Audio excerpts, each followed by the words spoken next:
Baiklah, Assalamualaikum warahmatullahi wabarakatuh. Waalaikumsalam warahmatullahi wabarakatuh. Ya, selamat pagi teman-teman mahasiswa semua. Gimana kabarnya? Sehat-sehat kah?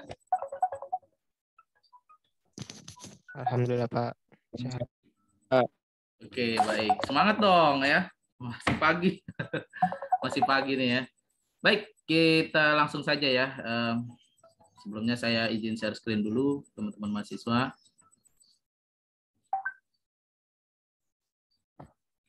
Oke, apakah screen saya sudah terlihat dengan jelas nih teman-teman mahasiswa? Udah Pak, udah kelihatan. Oke, terima kasih. Oke.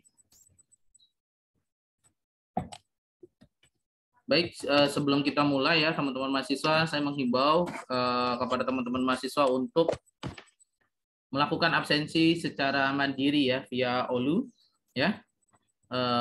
Sudah ada ya menu absen gitu ya, menu presensi gitu ya, presensi aja ya, menu presensi kehadiran ya. Kalau saya lihat di sini apakah sudah semua? Sekarang tanggal 7. Enggak ada ya 7 ya? Oh, salah. Sorry.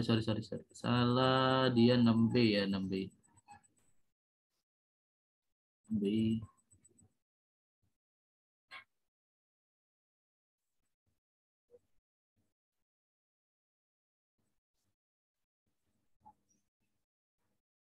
Oke, ini dia.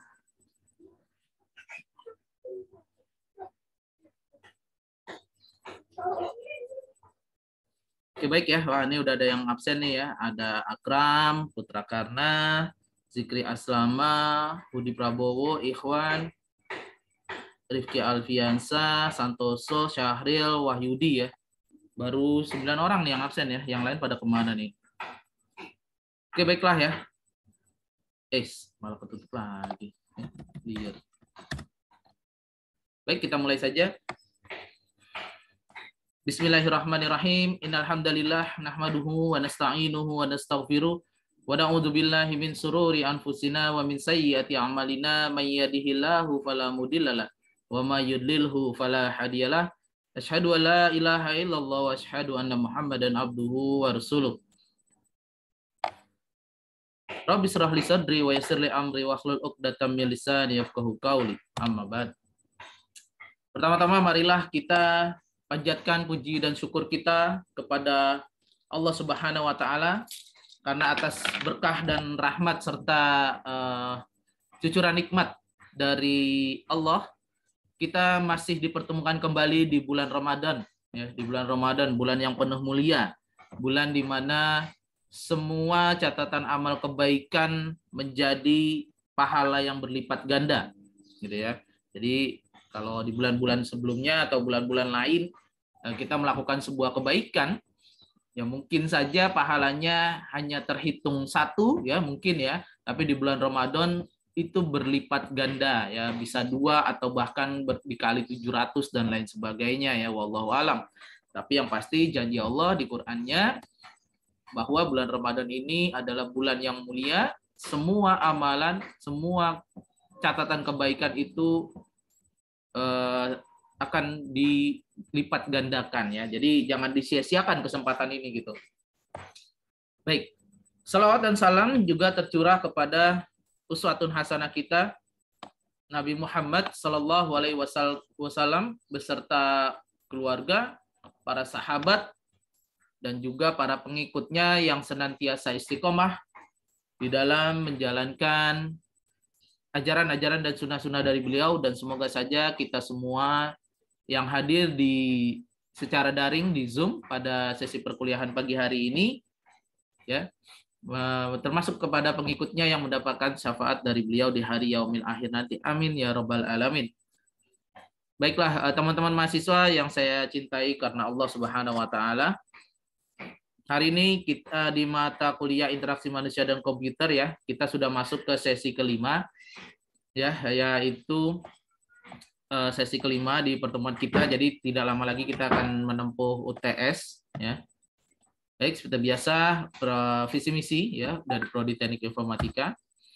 dan juga komponen penilaian supaya teman-teman aware ya terkait komponen penilaian ini. Saya juga masih melihat masih ada beberapa mahasiswa yang tidak mengerjakan tugas gitu ya, tidak mengerjakan tugas, tapi tentunya buat saya itu tidak ada masalah gitu ya, karena itu nantinya berhubungan dengan teman-teman mahasiswa sendiri. Karena kan seperti yang saya bilang, dosen itu tidak memberikan nilai, tapi dosen hanya menuliskannya gitu ya, hanya mencatatnya saja gitu. Anda sendiri yang memberikan nilai ke Anda. Kalau misalnya Anda tidak, saya tidak mendapatkan data-data dari Anda, bagaimana saya mau memberikan nilai gitu ya. Jadi saya hanya istilahnya apa, mentransfer saja gitu ya, berdasarkan data-data yang teman-teman mahasiswa sediakan. Nah, di sesi kelima ini merupakan apa ya, di mata kuliah interaksi manusia dan komputer ya, ini kita akan membahas atau mendiskusikan ya, atau mempelajari tentang yang namanya pengumpulan data gitu ya, atau data collection ya, atau ada lagi yang bilang requirement identification, atau ada juga yang bilang apa ya, data fundraiser gitu ya. Jadi banyak ya bahasanya atau istilah-istilah itu. Nah, tentunya pengumpulan data ini sangat penting gitu ya, tidak hanya di mata kuliah interaksi manusia dan komputer, tapi di mata kuliah lain-lainnya. Ya, karena data itu bisa apa saja gitu ya. Data itu bisa apa saja. Nah, apalagi buat teman-teman mahasiswa yang sekarang sudah semester 6 ya, sudah semester 6 dan sedang mengambil mata kuliah RTI. Nah, maka pembahasan kali ini tuh menjadi apa ya, sesuatu yang harus disimak gitu ya. Baik indikator kompetensinya untuk yang mata kuliah hari ini adalah mahasiswa mampu mengetahui, memahami, serta dapat menjelaskan tentang apa itu data yang relevan ya. Terus nanti juga kita akan bahas terkait teknik-teknik di dalam pengumpulan data ya. Karakteristik ya. Jadi ada karakteristiknya gitu ya. Nah, data itu ada karakteristiknya, ada data kuantitatif maupun data kualitatif gitu ya. Nah, tentunya yang kita bahas hari ini tidak terbatas untuk keperluan mata kuliah interaksi manusia dan komputer saja. Nanti akan saya sharing terkait bagaimana pengumpulan data untuk membantu teman-teman mahasiswa di dalam membuat sebuah penelitian atau skripsi gitu ya. Oke, itu. Tak lupa ayat untuk muhasabah hari ini bukan cuma untuk teman-teman mahasiswa, tapi juga untuk diri saya pribadi ya. Seperti karena kita masih di awal-awal bulan Ramadan ya, tentunya biasanya nih ayat ini selalu diingatkan kepada ustadz-ustadz ya, atau ulama-ulama, kepada kita semua ya, bahwa ini adalah menjadi penting ya, khususnya adalah ketika orang tersebut membaca Al-Quran. Jadi kalau selama ini kita itu kurang berinteraksi dengan Al-Quran, maka di bulan Ramadan ini sebaiknya kita tuh mengintenskan, membuat sering gitu ya, membuat sering untuk berinteraksi dengan Al-Quran, karena di bulan Ramadan ini pahalanya itu dihitungnya per huruf, dan satu huruf itu dilipat gandakan, jadi luar biasa gitu ya. Jadi kalau orang kerja itu kalau misalnya dibayarnya per jam ya, dibayarnya per jam. Nah, kalau misalnya di bulan Ramadan ini kayak lembur gitu, lembur ya. Jadi hitungannya tuh double gitu ya. Hitungan per jamnya tuh double gitu. Siapa yang nggak mau ya kan? Oke, yuk. Jadi kita sama-sama meraih sesuatu yang disediakan oleh kita gitu ya. Dibuka selebar-lebarnya pintu surga buat kita. Oke, baik, itu muhasabah saja ya. Baik. Nah, kita akan ngomongin namanya pengumpulan data ya. Sebagai awalan, nah, di dalam pengumpulan data ini ya, atau data collection, identification requirement, data fundraiser ya, atau apapun itu istilahnya ya, yang terkait dengan pengumpulan data, ternyata kita harus mengetahui 5 isu utama ya, 5 priority issue di dalam pengumpulan data ini. Nah, 5 isu utama itu ada menentukan tujuan, identifikasi partisipan, lalu hubungannya dengan partisipan, lalu ada triangulasi data, dan pilot studies. Nah, kita akan bahas satu persatu. Baik. Nah, kita harus juga mengenal ya, yang pertama adalah terkait karakteristik data. Tadi di awal sudah disampaikan indikator kompetensinya bahwa tipe-tipe data ini punya karakteristik ya, dan juga tipe-tipenya. Nah, ada data kualitatif dan juga ada kuantitatif. Kalau data yang kuantitatif berarti itu data-data tersebut berhubungan dengan numerik, numbering, accounting, ya. Semua artinya data numerik itu sesuatu yang dapat kita hitung, dapat kita lakukan operasi. Bisa operasinya pertambahan, pengurangan, perkalian, pembagian, operasi-operasi statistik lainnya seperti mean, median, modus ya, dan lain-lainnya ya. Banyak ya. Nah, itu merupakan data yang kuantitatif. Ada lagi data namanya data kualitatif. Nah, data kualitatif ini merupakan sesuatu yang tidak bisa, bukan tidak bisa, maksudnya merupakan sesuatu data yang bukan merupakan numerik. Ya, artinya ini merupakan data yang merupakan naratif, deskriptif, dan lain sebagainya. Tapi tentunya data kualitatif ini bisa kita hitung, gitu ya. Bisa data kualitatif ini kita hitung. Contohnya dengan apa? Ya dengan misalnya yang paling terkenal, kalau misalnya teman-teman pernah baca-baca jurnal atau pernah baca-baca buku atau tentang belajar di statistik gitu ya. Kalau dari data kualitatif ingin kita hitung, kita lakukan operasi, maka kita harus mengkonvertnya dulu, merubahnya dulu. Nah, tentunya nih rubahnya nih ada aturan-aturannya, ada rules-nya, nggak sembarangan. Nah, salah satunya yang paling terkenal adalah dengan menggunakan skala Likert. Nah, skala Likert ini ada yang membaginya menjadi 5 skala atau 5 scale Likert. Ada juga yang membaginya menjadi 3. Contoh misalnya ada suatu pertanyaan gitu ya. Apakah di bulan Ramadan tahun lalu Anda melakukan puasa atau bukan puasa deh, atau melakukan sholat tarawih berjamaah di masjid gitu misalnya, ada pertanyaan seperti itu. Nah, nanti kalau ini ingin dilakukan perhitungan, pertanyaan seperti ini, maka kita harus membuatnya menjadi skala Likert. Pilihan jawabannya skala Likert. Seperti misalnya, sangat sering, biasa saja, tidak pernah, bukan tidak pernah, pernah sesekali, baru yang terakhir tidak pernah.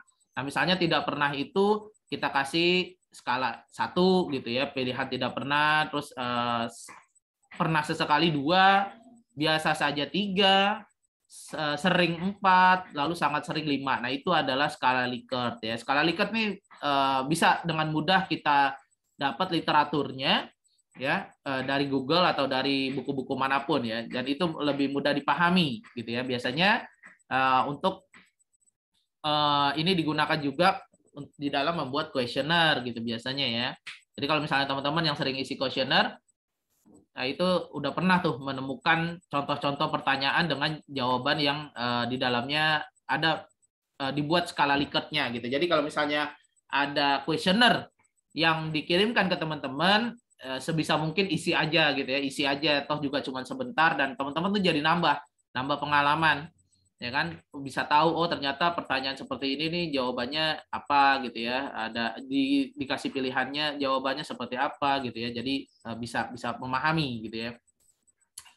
Nah, ini adalah contoh data kualitatif ya di dalam sebuah penelitian ya. Ini adalah dari jurnal gitu ya, jurnalnya Adi Negoro di tahun 2018, Adi Negoro dan kawan-kawan ya. Jurnalnya adalah analisis pengalaman pengguna pada website e-commerce dengan menggunakan usability testing dan user experience question. Nah, ada kata-kata user experience questionnaire, ya artinya kuesioner pengalaman dari pengguna, ya. Nah, ini terkait studi kasusnya ada di Lazada, Blibli, dan JDID waktu itu ya. Nah, jadi dikasih pilihan pertanyaan, nah, terus ada kode-kodenya dan wawancaranya ini adalah kuesionernya gitu ya. Dan pilihan-pilihannya ya. Jadi ini sebenarnya kode-kode sudah dikode-kodekan gitu ya. Oke, ini salah satu contoh data kualitatif. Pertanyaannya adalah seperti ya pertanyaannya sebenarnya bisa kita buat ya, bisa kita create dan nantinya kita simpulkan gitu ya. Contoh hasil kesimpulannya seperti ini. Jadi contohnya yang pertama nih, informasi ketersediaan produk yang kurang jelas. Artinya gini, bisa saja pertanyaannya, apakah informasi ketersediaan produk sudah pada halaman keranjang fitur ya, hapus gambar dan lain-lainnya itu menurut Anda tuh, nah kasih jelas, kurang jelas, biasa saja, jelas, sangat jelas, jelas, biasa saja, kurang jelas, sama sangat kurang jelas atau tidak jelas gitu ya. Nah itu, nah nanti disimpulkan kalau misalnya banyak yang memilih kurang jelas, maka nanti kesimpulannya seperti ini. Jadi informasi ketersediaan produk yang kurang jelas ya gitu, bla bla bla bla bla bla bla gitu ya. Jadi akan menyebabkan apa? Jadi ada sebab, ada akibat gitu ya. Karena ini informasinya kurang jelas, ya maka gambar dan penempatannya juga bisa kurang jelas gitu ya, dan lain sebagainya. Jadi itu termasuk jadi ini adalah salah satu contoh data kualitatif di dalam sebuah penelitian. Oke. Nah, sama di mata kuliah IMK kita juga butuh yang namanya data requirement atau pengumpulan data. Nah, tentunya kita mewawancarai, bisa memberikan kuesioner kepada si narasumber gitu ya. Narasumber kita, karena kita ingin membuat sebuah sistem. Nah, tentunya kan pertanyaan kita ini tidak harus selalu jawabannya nanti jawaban data yang numerik kan gitu kan. Bisa saja yang seperti itu kan, apakah jelas, kurang jelas, selama ini terjadi bagaimana. Nah, itu kan biasanya lebih banyak kita mendapatkan data-data yang kualitatif. Maka ini sangat penting gitu ya. Jadi kita harus merubah apabila ini ingin diukur menjadi sebuah data yang numerik ya, kita merubahnya dengan menggunakan salah satunya yang simpel gitu ya, yang mudah adalah menggunakan skala Likert. Oke. Nah, ini adalah tadi ya contoh ketika dibuat rata-ratanya. Jadi yang tadi pertanyaan-pertanyaan tadi tuh bisa dihitung gitu ya, bisa dihitung misalnya dari daya tarik gitu ya, daya tarik Lazada berapa, Blibli berapa, JDID berapa gitu ya. Nah, ini Lazada diwakili oleh warna yang warna kuning ya atau orange gitu ya.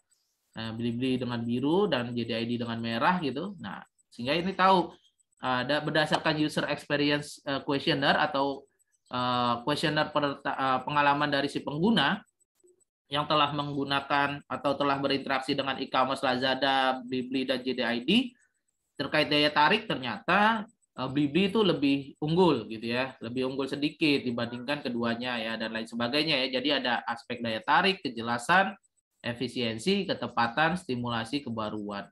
Ya, sama ini dari jurnal yang sama gitu ya. Cuma ini lebih diperlihatkan hasil perhitungannya atau hasil pengukurannya ya berdasarkan tadi kuesioner. Nah, ini dibuat dalam skala grafik. Nah, tentunya kalau misalnya ini dibuat dalam skala grafik, ini memudahkan bagi si pembaca ya untuk melihat data-data tersebut ya, apabila yang ditampilkan itu hanya data berupa tabel. Kalau seperti ini nih lebih enak melihatnya gitu. Sehingga kita tahu, oh ternyata dari sini aja nih kita bisa melihat siapa yang paling unggul gitu ya.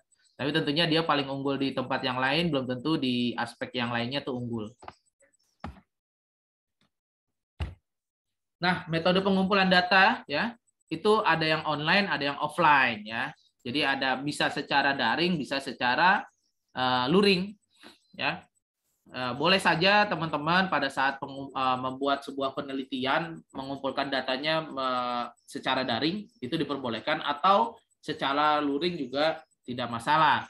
Nah, kalau misalnya secara daring atau secara online gitu ya, metode pengumpulannya itu ada berupa ini ya, ada think aloud, observasi, sama usability testing dan data logs ya. Nah, ini terkait metode pengumpulan data secara online.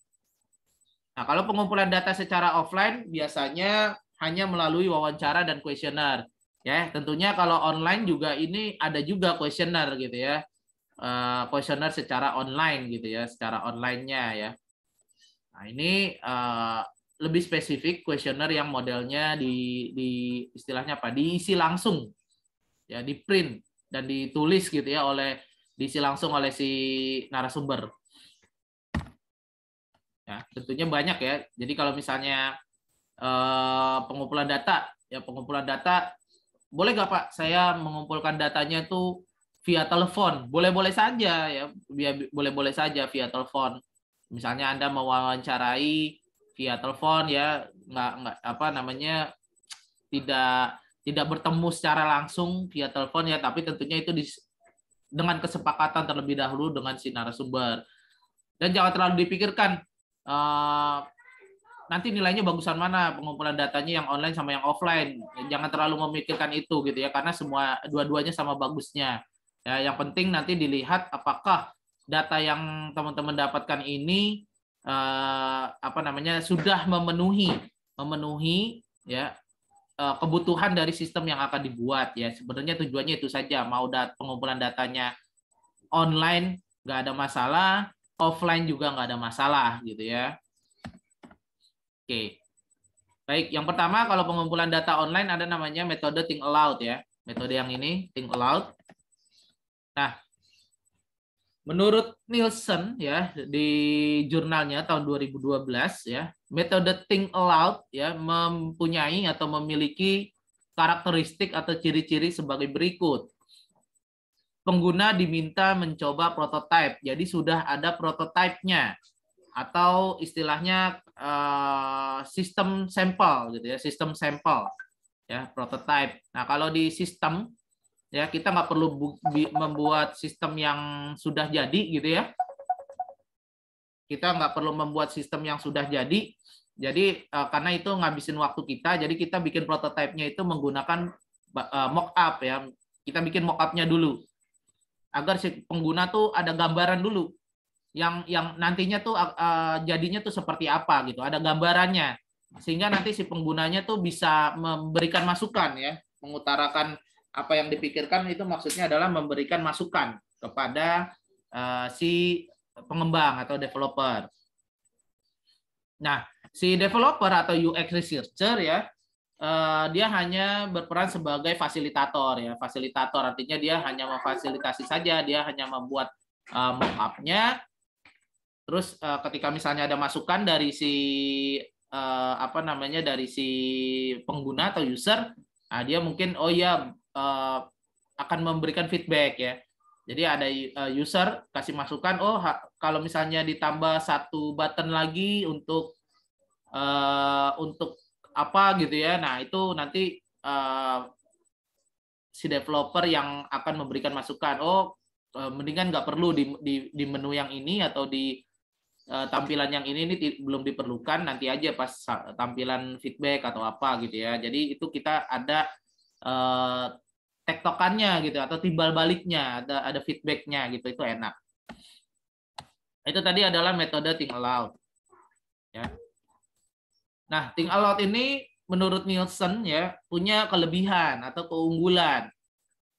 Ya. Yang pertama dia murah ya karena tidak memerlukan alat khusus. Artinya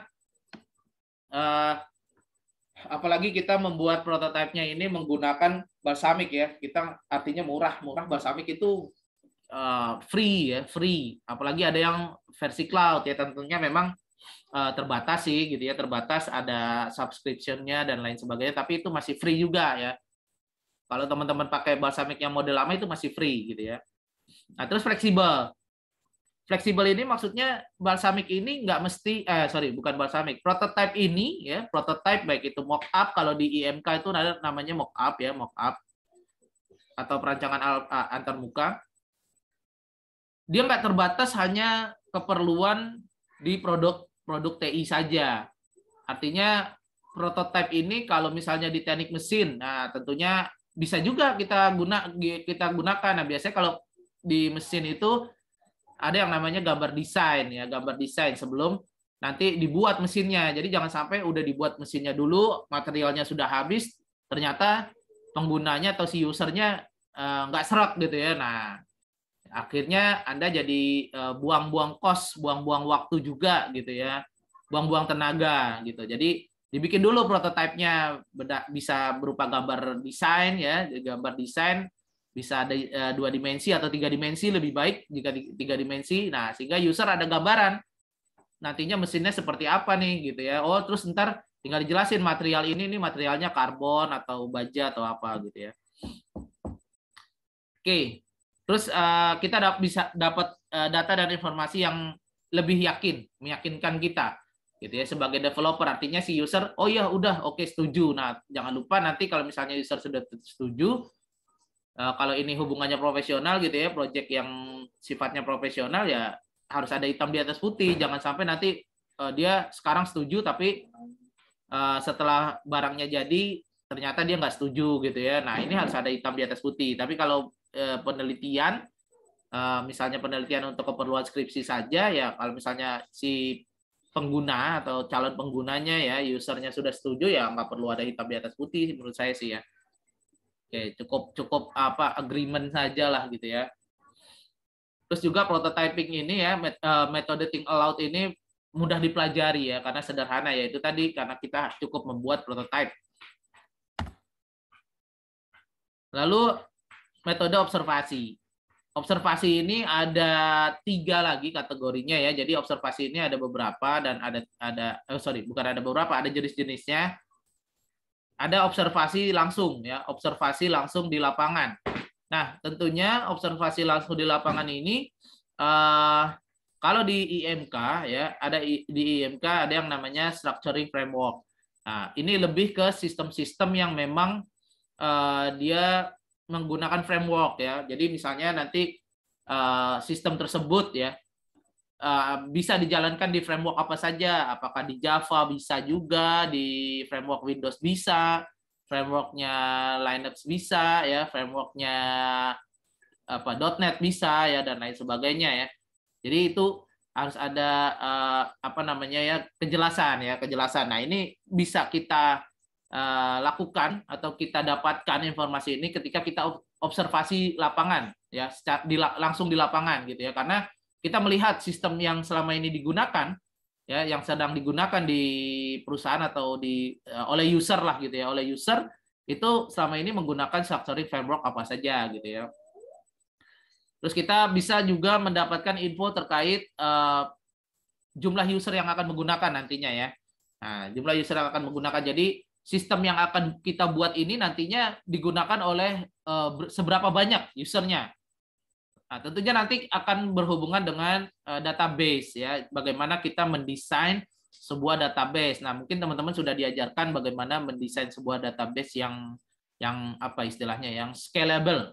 Scalable itu ya kalau misalnya ternyata sistemnya hanya digunakan di sekolah saja, ya tentunya database-nya nggak terlalu besar gitu ya, nggak terlalu besar. Ya kategori sedang lah gitu ya, kategori sedang. Karena hanya menampung data-data yang apa ya, data-data nilai gitu ya. Ini nggak ada yang data-data yang istilahnya perlu spesifikasi yang besar, atau mungkin hanya kan ini kalau sekolah itu hanya yang menggunakannya hanya murid, guru, tata usaha ya, dan nggak ada lagi pengguna-pengguna divisi-divisi yang lainnya gitu ya. Atau mungkin orang tua murid ya, orang tua murid juga artinya ya nggak terlalu besar lah, sedang saja sih. Jadi jangan sampai kita membuat database-nya terlalu besar ya, ukurannya sudah kita siapkan terlalu besar, tapi sistem kita ini cuma digunakan selama 5 tahun saja. Ya artinya sayang-sayang gitu ya, sayang-sayang. Dan pada saat dilakukan query karena database-nya sudah apa istilahnya ruangannya disediakan terlalu besar, pada saat dilakukan query ya agak lemot jadinya ya. Jadi itu kita harus tahu, harus memahami dulu. Oke, terus memperhatikan etnografi. Etnografi ini ya berhubungan dengan geografis ya. Ya itu ini lebih ke aktor-aktor ya, aktor-aktornya ya. Bisa dari segi apa ya? Lokasi ya, user ya, tidak hanya di ruangan ini saja diaksesnya, bisa juga di rumah ya. Nah, itu berarti kita harus mempersiapkan sistem yang memang ini bisa diakses juga di luar daripada sekolah ya. Jadi itu terkait etnografi. Terus ada juga observasi langsung dengan control environment atau lingkungan yang terkendali ya, lingkungan yang terkendali ya. Observasi langsung di lingkungan yang terkendali. Nah, ini artinya biasanya ini lebih spesifik ke divisi-divisi tertentu gitu ya. Jadi kita harus bisa melihat ya di keuangan mereka lebih menggunakan sistemnya itu seperti apa gitu ya. Terus kalau di divisi HRD ya mereka menggunakan sistemnya seperti apa ya dan lain sebagainya. Atau kita bisa juga melakukan observasi dengan model tidak langsung. Nah, model tidak langsung ini biasanya kita mendapatkan datanya berupa diary atau catatan harian ya atau log ya, log interaksi catatan harian ya. Bisa melalui video atau foto ya dan lain sebagainya. Jadi misalnya ada sebuah project ya mungkin sistem informasi sekolah gitu ya mungkin ya. Nah, sistem informasi sekolah ini sebelumnya di sekolah itu belum ada sistem misalnya. Jadi hanya berupa diary saja, catatan-catatan saja. Misalnya absen ya. Jadi kalau kita ingin membuat sebuah sistem informasi sekolah yang nantinya bisa mengakomodir absensi secara online, nah kita harus tahu model absensinya seperti apa selama ini.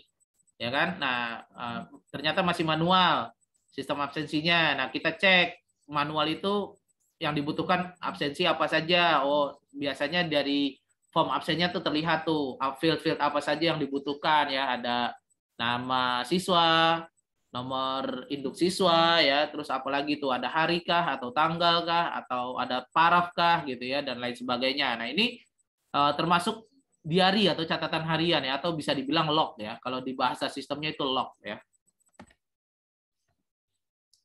Oke, ini adalah tadi ya penjelasan lebih lanjutnya nanti bisa dibaca ya terkait ini ya.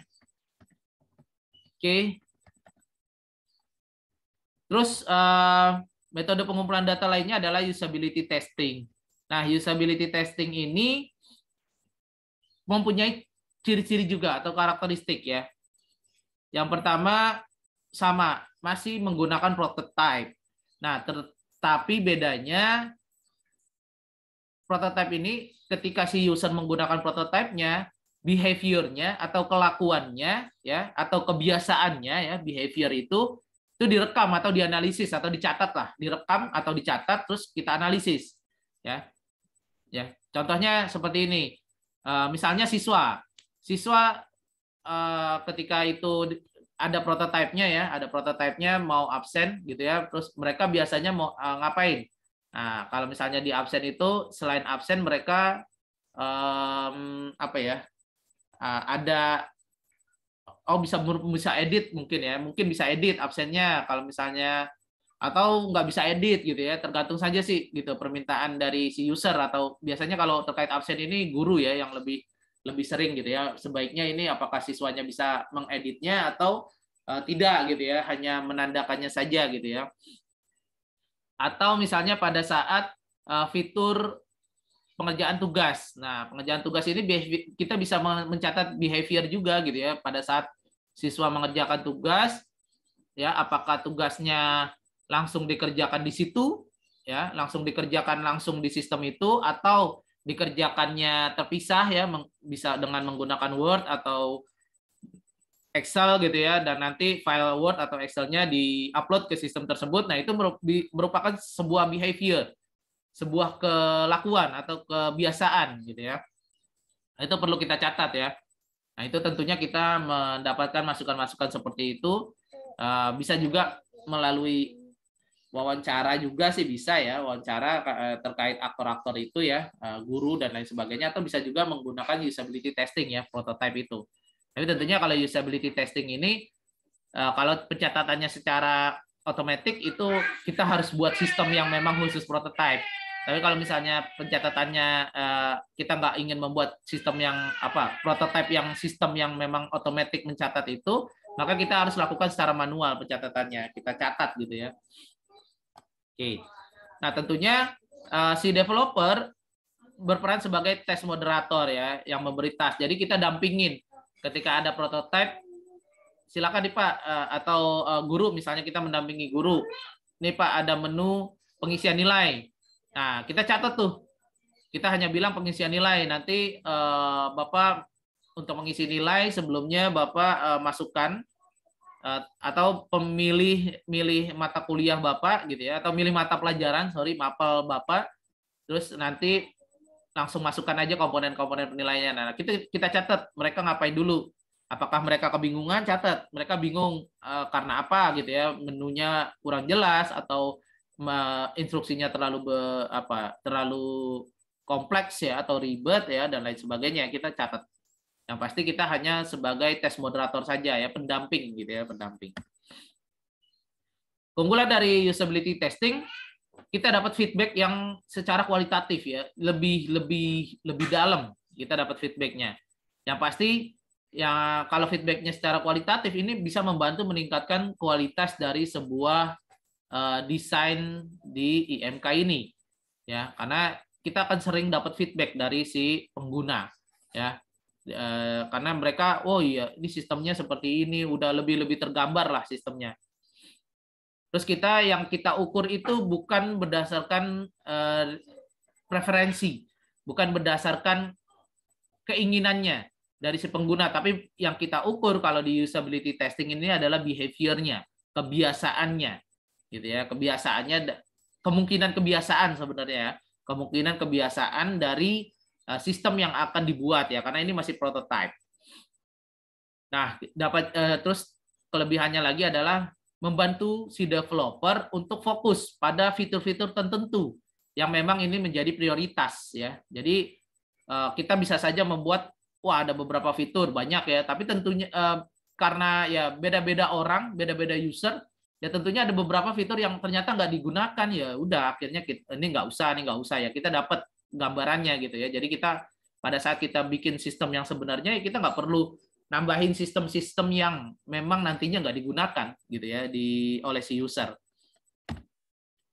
Oke ya, jadi kita mendampingi saja ya. Ini adalah si tes moderatornya, ini adalah si user ya, si calon user ya, dia mencoba gitu ya. Jadi kita mendampingi saja dan kita mencatat. Baik, yang berikutnya adalah metode pengumpulan data dengan wawancara ya, atau apa ini ya? Wawancara itu bertanya secara langsung gitu ya, bertanya secara langsung. Nah, metode wawancara ini banyak macamnya. Ada yang unstructured ya, tidak terstruktur, ada yang terstruktur, ada di tengah-tengahnya semi structure, dan juga ada secara grup gitu ya, FGD. Sering mendengar FGD, focus group discussion ya. Nah, kalau misalnya ini secara unstructured, maka itu nggak ada skripnya, artinya nggak ada naskah wawancaranya, artinya kita nggak dipandu oleh naskah wawancaranya, artinya lebih mengalir saja, ya lebih bebas kita melakukan wawancara kepada si user. Nah, kelebihannya data sama informasi yang kita peroleh lebih mendalam ya, tapi tentunya bisa saja karena ini nggak dipandu dengan skrip, pertanyaannya lebih melebar gitu ya, atau out of topic ya, OOT ya, dan lain sebagainya ya, karena nggak ada panduan skripnya kita. Oke. Terus kalau yang secara terstruktur, nah ini tentunya tadi bedanya nggak ada skripnya, nah ini ada skripnya atau ada naskahnya. Nah ini naskahnya itu seperti kuesioner lah, artinya kita sudah pegang naskahnya. Kita tinggal bertanya saja, mereka menjawab ya. Nah, sifatnya itu ya bisa saja terjadi kesamaan data ya, bentuknya terjadi kesamaan data atau replicable. Pertanyaan jawaban, kesamaan jawaban maksud saya, replicable itu kesamaan jawaban. Ya. Terus kekurangannya adalah informasi yang kita peroleh itu tidak mendalam ya, karena kita hanya fokus di skrip saja.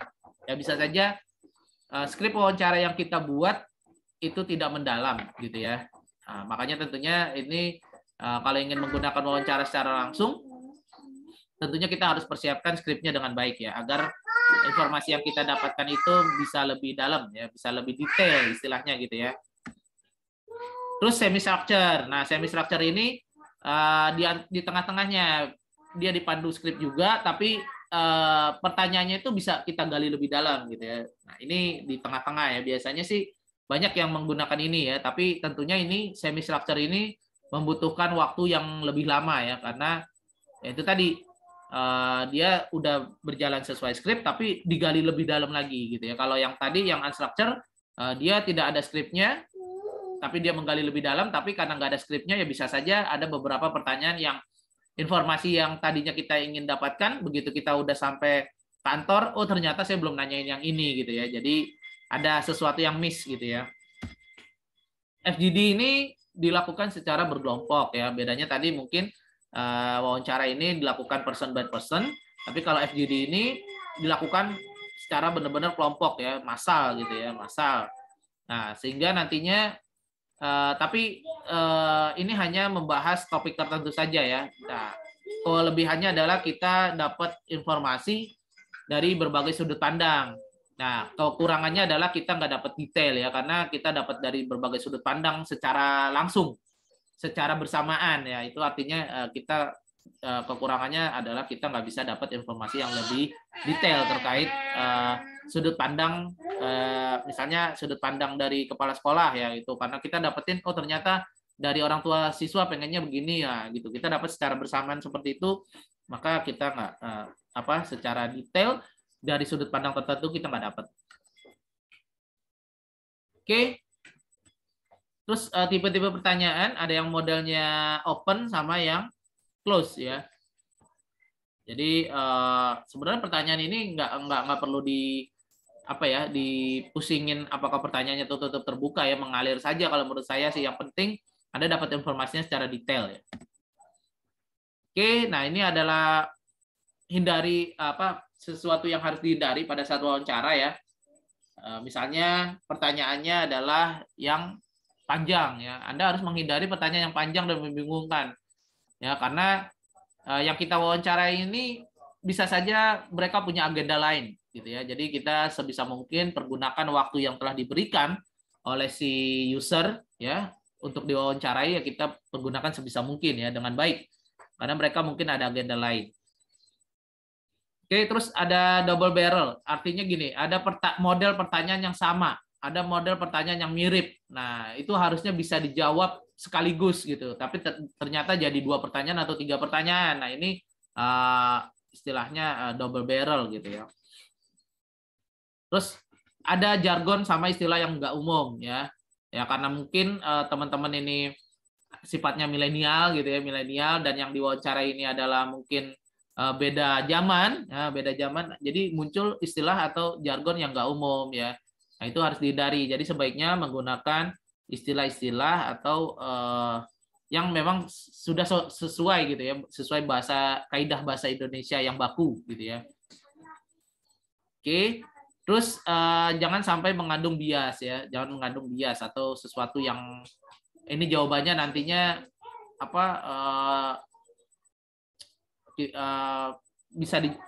tidak bisa dijawab gitu, atau mungkin pertanyaannya tuh jawabannya ya mungkin, nah gitu ya, jangan ya, jadi langsung saja gitu ya. Nah, memang ini terkait wawancara ini kalau misalnya pengen lebih dapat yang lebih bagus gitu ya, bisa browsing gitu ya, bisa browsing contoh-contoh pertanyaan wawancara dan lain sebagainya ya. Oke, ini adalah alur wawancara ya. Oke, baik. Nah, metode pengumpulan data berikutnya adalah terkait kuesioner, metode kuesioner. Kalau tadi wawancara secara langsung, nah ini melalui kuesioner. Nah, kalau metode wawancara melalui kuesioner, tentunya yang mengisi pertanyaan, mengisi jawabannya adalah si pengguna langsung. Ya, kalau tadi wawancara kita yang isikan ya berdasarkan jawaban mereka. Nah, kalau ini adalah mereka yang langsung isi. Nah, tentunya ini nggak bisa kita gali nih, kecuali memang kita sudah siapkan pertanyaan yang lebih mendalam gitu ya. Jadi harus kita siapkan pertanyaan yang lebih mendalam. Oke, nah terus ada beberapa hal juga yang diperlukan dalam merancang kuesioner ya. Apakah itu dari urutan pertanyaannya ya, biasanya urutan pertanyaannya tuh jangan langsung ke pertanyaan yang memang kita pengen tahu gitu ya. Jadi ada pengantarnya dulu, nama yang diwawancari siapa, range umurnya ya, jangan langsung berapakah umur Bapak gitu ya. Nah, itu spesifik, sebaiknya hindari seperti itu. Bikin range. Biasanya 30 sampai 40, 40 sampai 45, bikin range seperti itu ya. Itu akan lebih memudahkan karena ada beberapa orang yang agak sensitif kalau ditanya umur gitu ya, apalagi wanita biasanya ya. Jadi jangan menanyakan sesuatu yang tadi ya double bias gitu ya. Nah, itu bisa saja nggak dijawab sama dia gitu ya, karena nanyanya terlalu sensitif ya. Jadi bikin range umur gitu ya. Kalau range umur kan nggak ada masalah ya. Nah, terus juga kita ada instruksi untuk menjawab kuesioner. Biasanya kalau misalnya ada kuesioner itu ada instruksi bagaimana menjawabnya ya. Jadi bisa saja ada informasi yang sebagai pengantar ya. Jadi kuesioner ini ditujukan sebagai apa gitu ya. Terus jawaban Bapak akan dirahasiakan hanya untuk keperluan penelitian dan lain sebagainya. Makanya saya bilang kalau misalnya ada kuesioner diberikan kepada teman-teman gitu ya, di-share, sebaiknya ngisi supaya teman-teman tahu oh ternyata model kuesionernya ini seperti ini. Nah, itu bisa teman-teman adopsi nanti gitu ya, bisa teman-teman contoh lah gitu ya. Pada saat nanti teman-teman merancang sebuah kuesioner untuk pengumpulan data di dalam sebuah penelitian. Oke. Ini format-formatnya saja ya. Kalau misalnya ada pilihan checkbox ya, multiple choice ya. Checkbox itu hanya ada satu pilihan ya tidak. Kalau opsi ya bisa saja terisi semuanya, bisa saja boleh diisi satu saja, boleh atau semuanya juga atau beberapa saja. Kalau yang modelnya rating ya ada seperti ini, atau kalau yang modelnya feedback itu ada text box-nya gitu ya. Jadi modelnya macam-macam ya. Oke, ini kiat-kiat saja. Unggulannya, kelemahan. Yang tak kalah penting adalah data recording. Sebaiknya pada saat teman-teman melakukan sebuah pengumpulan data, ya, kepada user ya atau narasumber, sebaiknya dilengkapi dengan catatan, ya, teman-teman mencatat. Ya sudah pasti ya kalau wawancara secara langsung ada catatannya, dan juga foto. Nah ini penting nih, ini yang sering miss pada saat skripsi. Jadi hanya catatannya saja, gitu ya, bukti kevalidannya tidak ada, ya. Jadi ada foto, terus kalau misalnya lebih enak lagi ada rekaman audio. Nah rekaman audio ini lebih membantu teman-teman. Kalau misalnya teman-teman karena mencatat pertanyaan kan kita jawaban orang tuh pada saat menguraikan atau menguraikan jawaban pertanyaan itu terkadang mereka menjawab secara cepat. Nah, kita nggak bisa tulis itu secara langsung, makanya kita butuh rekaman audio. Tapi tentunya kita izin dulu Pak, boleh saya rekam nih Pak gitu. Wawancara kita nih Pak untuk keperluan penelitian gitu. Izin dulu. Makanya saya bilang selalu dahulukan adab sebelum ilmu. Jadi kita izin dulu. Izin untuk melakukan perekaman, ya perekaman. Nah sehingga nanti begitu misalnya di catatan kita sampai kantor atau sampai kampus atau sampai rumah gitu ya, kita dengarkan lagi, oh ternyata saya miss nih, belum saya tulis nih jawaban yang ini gitu. Jadi penting ya, rekaman audio itu membantu kita. Bahkan kalau yang sudah profesional dalam melakukan wawancara itu selalu mereka nggak hanya rekam, video juga, catatan juga ya, semuanya dikerahkan gitu. Karena data itu penting dan jangan mengharapkan Anda bisa wawancara 2 kali gitu ya, karena waktu si user ya juga punya agenda yang lain gitu. Jadi ini merupakan sesuatu yang sangat penting. Oke, baik. Mungkin itu yang bisa saya sampaikan. Mungkin ada pertanyaan teman-teman mahasiswa terkait materi hari ini atau terkait tugas dan lain sebagainya. Silakan. Ada yang mau ditanyakan?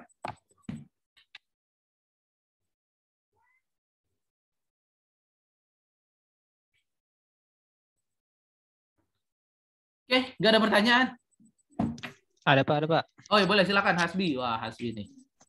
Jadi gini Pak, kalau misalkan kita lagi mau bikin pengumpulan data gitu dengan cara kuesioner ataukah apa, terus kita kan kadang susah nyari ininya Pak, orang yang pengen kita tanyain gitu. Itu gimana Pak untuk menarik orang-orang biar bisa ikut berpartisipasi gitu Pak? Oh oke. Ini mungkin secara umum ya. Tapi kalau misalnya misalnya kamu melakukan penelitian ya, Hasbi melakukan penelitian, membuat sebuah sistem informasi sekolah, ya tentunya mereka akan mau diajak wawancara ya, karena itu nantinya datanya kan dari mereka ya, dan nantinya tuh sistemnya kan mereka gunakan. Jadi kalau kita nggak dapat datanya, gimana kita mau buat sistemnya gitu ya. Nah, jadi kalau misal mungkin yang Hasbi tanyakan ini terkait misalnya saya mau cari responden gitu ya buat ngisi penelitian saya gitu ya, Hasbi ya? Iya Pak, betul Pak. Oh gitu ya. Sebenarnya triknya ada macam-macam ya. Bisa saja kalau itu misalnya kuesionernya online ya, kuesioner daring ya, harus misalnya bukan tipe wawancara, tipenya kuesioner. Nah, bisa saja nanti di Asbi nyebarinnya, share-nya gitu ya, misal melalui media sosial, Twitter atau WhatsApp gitu ya.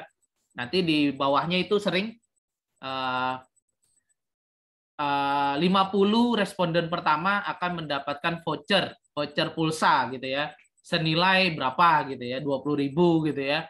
Nah, gitu ya. Jangan takut kalau bikin seperti itu. Karena biasanya penelitian ada budgetnya juga ya, ada budget dananya juga ya. Nah, itu kalau kuesioner.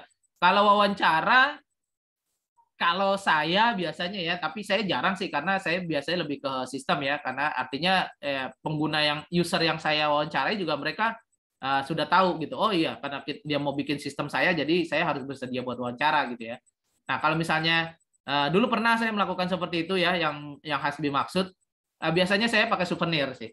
Jadi terkadang saya udah bawa souvenir kan, Pak sebentar Pak mau wawancara. Nah, mereka melihat kita udah bawa souvenir nih. Nah, biasanya mereka mau gitu ya. Souvenirnya ya nggak mesti yang harus yang wah.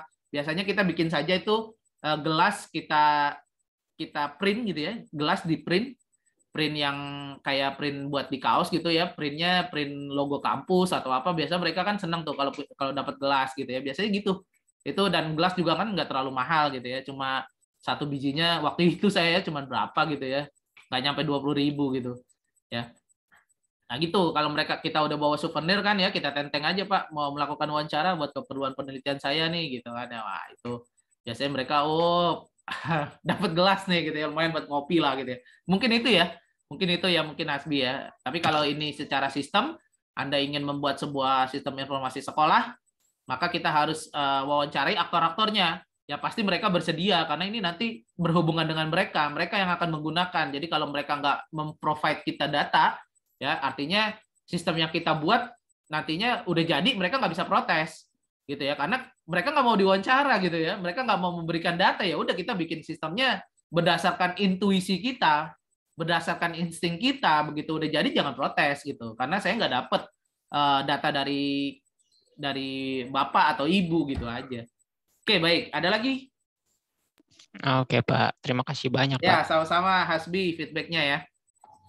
Oke, baik teman-teman mahasiswa ya. Ini ya juga yang sering terjadi ya di apa? Deskripsi ya, deskripsi itu selalu saja kurang pengumpulan data. Nah, kalau deskripsi ini tidak hanya pengumpulan data untuk user atau dari aktor-aktor yang akan ada di sistem kita, tapi kita juga melakukan pengumpulan data terkait literatur-literatur. Ya, literatur yang saya maksud ini bisa berupa buku maupun jurnal. Saya nggak tahu mungkin teman-teman udah dapat mata kuliah tata tulis ilmiah atau apa gitu, metodologi penelitian kah? Sudah dapat? Sudah pernah dapat? Sudah Pak, kalau tata tulis ilmiah. Udah ya? Udah tahu cara cari buku atau cari-cari jurnal? Udah Pak, pakai Google Scholar mungkin. Pakai Google Scholar yang di gini. Iya Gini. Pak. Oke, gini ya, Google Scholar gini ya. Iya Pak. Boleh seperti itu, tapi itu menurut saya lama. Karena gini teman-teman, biasanya kalau teman-teman bikin jurnal, itu referensinya itu jangan sampai di bawah 25. Referensi yang dimaksud itu bukan dari buku kalau jurnal. Misalnya teman-teman nulis jurnal nih, karena nanti teman-teman bisa kan ya lulus tanpa skripsi ya, artinya hanya membuat sebuah jurnal, itu bisa tuh bikin jurnal, tapi jurnal itu biasanya di setiap jurnal, apalagi yang sintanya udah sinta 3, sinta 2, sinta 1, itu jangan di bawah 25 referensinya. Ya. Jadi kayak misalnya contohnya ada jurnal ya, ada jurnal siapa ya, nah, ini aja deh ya yang lagi baru nih saya lagi masukin ya, ini ada mahasiswa. Nah itu biasanya dari reviewer itu ada stat tuh, jangan referensinya jangan di bawah 25. Nah kalau misalnya teman-teman pakai Google Scholar kayak gini ya, atau bahasa Indonesia Google Cendekia, itu lama, bukannya lama sih, maksudnya mendapatkannya itu mendapatkan 25 yang terkait itu sulit. Ya, mendapatkan 25 yang terkait itu sulit ya. Nah, kayak gini nih. Tuh ya. Ini 15 aja nih, karena ini syaratnya 15 ya. Jadi nggak perlu banyak-banyak, tergantung aja. Nah, tapi kalau ada sering banyak jurnal itu nggak boleh di bawah 25. Dan semuanya ini benar-benar, misalnya ini saya bikin terkait apa nih, analisis sentimen. Semuanya harus tentang analisis sentimen gitu ya, jangan yang lain gitu ya. Jadi ada analisis dampak ya, jangan yang lain, jangan misalnya tentang apa gitu ya. Jadi semuanya terkait analisis sentimen atau topik-topik data mining ya, karena ini data mining ya. Nah, kalau pakai Google Cendekia gini, Anda misalnya ketik ini ya, analisis sentimen. Nah, ya, ini bisa Anda dapatkan, tapi kita nggak tahu. Makanya saya bilang lama, kita harus cek satu-satu ya. Bisa juga sih ini ya, sejak 2022 gitu ya, bisa. Tapi ini lama kita dapetinnya. Ada cara lagi yang lebih cepat teman-teman dibandingkan pakai Google Scholar. Saya nggak tahu ya. Nah, mungkin teman-teman udah pernah kenal namanya Publish or Perish. Udah diajarin Publish or Perish? Udah? Belum, Pak. Belum ya? Nah, sering tuh kalau saya nguji skripsi ya. Jadi ini kalau saya ya, kalau misalnya teman-teman nanti diuji skripsinya sama saya, kalau referensinya itu di bawah 25 skripsi ya, itu pasti saya kasih nilai nggak bisa dapat A, teman-teman. Teman-teman nggak bakal bisa dapat A dari saya. Karena referensinya aja di bawah 25. Dan seharusnya penelitian yang bagus itu adalah yang berasal tidak lebih dari 3 tahun terakhir. Jadi kalau sekarang 2022, seharusnya Anda menggunakan referensi dari 2019 sampai 2022. Jangan yang di bawah itu. Jangan yang 2005, 2003. Jangan. Nah, kalau pakai Publish or Perish ya, ini bisa di-download, ini free ya, free. Silakan aja di-download ya, mau yang pakai Mac, Linux dan lain sebagainya, ini download saja gitu ya. Nah, kalau misalnya sudah di-download, saya contohkan ya. Ini supaya teman-teman dapat jurnal ya, pengumpulan data jurnalnya ini banyak ya. Nah, ini contohnya ya. Contohnya Publish or Perish ini udah versi yang terbaru ya. Download saja. Nah, ini dan ini dia nggak cuman di Google Scholar, di mana nih banyak nih. Banyak. Mau cari yang model Scopus, Google Scholar atau apa, tapi tadi ya karena dicontohinnya Google Scholar, teman-teman ya boleh diklik aja Google Scholar-nya. Nah, misalnya teman-teman mau cari keywordnya apa? Keywordnya apa? Keywordnya misalnya tentang bisnis intelijen, gitu ya. Nah, kita masukin keywordnya nih. Keywordnya. Nah, terus kita tahunnya dari 2022 sampai 2019. Mau dapetin berapa? Mau dapetin berapa? 100 kah? 1000 juga nggak apa-apa. Atau 50? 50 ya. Terus kita search saja nih. Dia akan nyari. Nggak nyampe 5 menit. Nah, lu masuk ya. Robot nih. Kenapa nih? Oke, bentar ya. Ini Mountain Hills, Hills, Hills. Karena saya dianggap robot nih ya. Luar biasa. Nah, dia akan nyari nih. Karena kita tadi kliknya Google Scholar, dia dapat 50. Dari 2022 sampai 2019. Cepat sekali. Semuanya tentang bisnis intelijen. Lihat. Kalau tadi kita sulit dapetinnya ya. Ini makanya saya bilang jangan ada alasan nanti ya kalau misalnya kalian diuji skripsinya sama saya, jangan sampai bilang susah dapat literaturnya. Karena saya udah pernah kasih lihat nih. Saya udah pernah kasih lihat bagaimana cara mencari literatur, cara cari jurnal. Nah, kalau misalnya udah dapat kayak gini tinggal di double klik aja. Double klik ya. Ya, double klik. Nah, ini kan langsung terhubung nih ke websitenya. Gitu ya. Tuh, ya, langsung terhubung ke websitenya. Nah, Anda tinggal download saja. Gitu ya. Tinggal download saja. Atau kalau misalnya mau cari yang Indonesia, gitu ya. Kalau mau cari yang Indonesia, ya tinggal kasih aja tambahin keywordnya implementasi atau rancang bangun, gitu ya. Atau mau cari yang lain, rancang bangun sistem. Nah, itu ya. Rancang bangun sistem. Kalau tadi bahasa Inggris ya. Nah, ini semuanya Indonesia nih. Tuh, mau apa? Sistem informasi manajemen koperasi, sistem informasi perhitungan biaya sewa kontainer, Tinggal dari double klik aja, masuk ke jurnalnya. Tuh. Terus tinggal di download. Tinggal di download saja nih ya, PDF-nya nih di sini nih biasanya tuh. Nah, ini Anda udah dapet. Jadi jangan sampai referensinya itu di bawah 25. Karena saya udah tekankan nih, rumus saya kalau mau dapat A, sidang skripsi ya, salah satunya ya, tapi tentunya banyak ya. Jadi kalau referensinya di bawah 25 itu sulit buat dapat A dari saya. Gitu ya. Nah, ini tinggal di-download deh, gitu ya. Selesai. Jadi jangan ada alasan, kok kamu nggak referensinya di bawah 25, susah Pak nyari jurnalnya. Saya udah pernah kasih lihat. Gitu ya. Itu terkait pengumpulan data. Ini masih terkait pengumpulan data. Jadi gitu ya. Pakai aja publish or perish. Dapetin 50 itu nggak ada 5 menit. Langsung keluar semuanya. Gitu ya. Tahunnya aja di short. Gitu ya. Atau mau berdasarkan nama penulisnya, misalnya kamu udah kenal nama penulisnya siapa. Boleh, nggak apa-apa gitu ya. Tapi saya tentunya dari 2019 masih sedikit ya. Karena saya baru masuk, ya udah 2019 deh. Ya baru 12 saya. Gitu ya, tuh baru 12 nih punya saya semua nih. Kalau kalian mau dapetin gitu ya. Jadi banyak, caranya banyak gitu ya. Jadi jangan sampai susah dapat literatur ya, dapetin jurnal-jurnal yang terkait dari Google Scholar ya dan lain sebagainya, karena kalau pengen bagus itu kita literatur itu jangan lebih dari 3 tahun. Jadi jangan pakai literatur yang tahun 2005 gitu, apalagi sistem informasi bukan sistem informasi, teknik informatika ini perkembangan teknologinya cepat gitu ya. Ya, sama kayak misalnya kita punya laptop. Laptop kita 5 tahun yang lalu udah high end banget gitu ya. Tapi sekarang ya laptop kita nih sekarang kita pakai kayaknya ketinggalan banget gitu ya.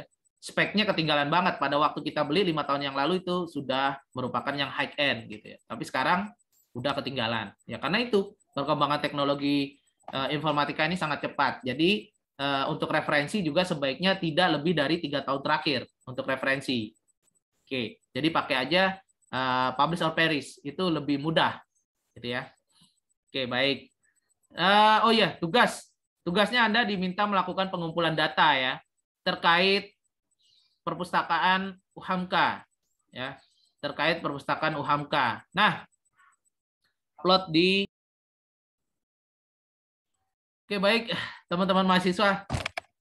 Sorry ya terputus ya. Oke, jadi tugasnya itu. Baik, ada lagi yang mau ditanyakan teman-teman mahasiswa?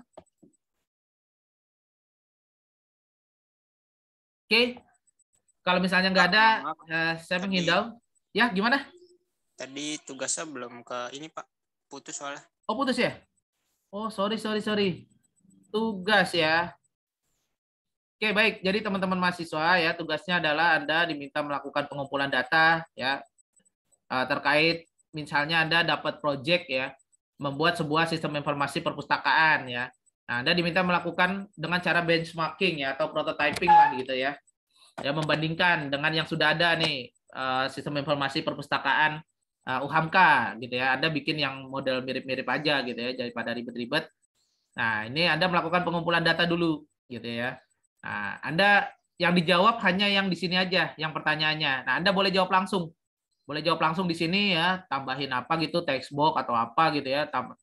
Jawab langsung aja. Nanti jawabannya di-submit ke OLU, boleh formatnya doc atau PDF atau PPT, silakan saja. Bukan divideokan. Ya.